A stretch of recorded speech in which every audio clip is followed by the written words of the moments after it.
কি ব্যাপার, তুমি আমার বউরে কি কইতেছো?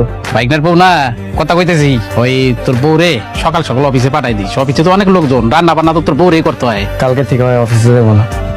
তুমি তোমার অফিসের বসকে কই দিও চাকরিটা নোট করে দেয়। কি কি কইতেছেন আপনি? আপনি আগে নিজের পায়ে দাঁড়ান, মানে নিজে কিছু একটা করেন।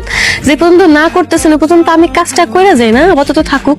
আচ্ছা ঠিক আছে, তাহলে তুমি মন দিয়ে কাজ করো আর একটু নিজের যত্ন নিও। মা তুমি তাহলে একটু দেখে রাখো যাতে ওর সাথে কেউ খারাপ ব্যবহার না করে। এটা নিয়ে কোনো টেনশন করিস না, আমি আছি না।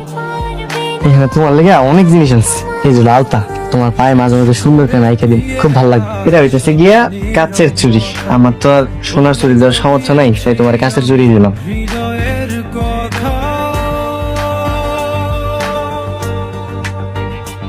শুনলাম বিয়ে শাদী করছস, এটা কি তোর বউ নাকি? জি জি ভাই, আমার বউ। তা আমার বাড়ি ভাড়া বাকি রেখা তোর বিয়ে করতে কইছে কোন হালায়? না মানে ভাই, আপনার টাকাটা আমি এই সপ্তাহের মধ্যে দিয়ে দিন।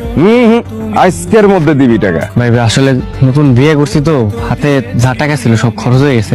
আপনার আমি কথা দিলাম এই সপ্তাহের মধ্যে সব টাকা বুঝাই দিন। খরচ হয়ে গেছে? ভাই মুখ সামলায় কথা কন। কইলি কি কইলি? পকেটে নাই টাকা, তুই আমারে কষ্ট চুপ থাকতে এ রাইতের মধ্যে আমার টাকা দিবি। যদি না দিস সব তীরে লাটটায় আবার ইত্যা বাইর করে দিমু।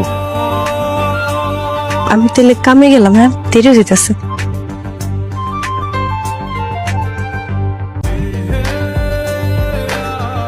তোর কত বড় সাহস, হ্যাঁ? তুই এবার ঠোঁট নিয়ে কথা বলেছিস। আজকে তোকে আমি বাবা আমার মাফ করে দেন, বাবা ভুল হইছে, আমার ভুল হইছে আপা। তুই আমার হাজবেন্ডের পকেট ছেড়েছিলি না? তোর বাড়ির দাম কত? 3 লাখ। তোর বাড়ি আমি কিনে নিলাম, আর তোমার হাজবেন্ডের কাছে যে পায়ে ধরে মাফ চাবি। জি আপা জি। আমার হাজবেন্ডকে বলবি ওই বাড়ি তুই লিখে দিয়েছিস।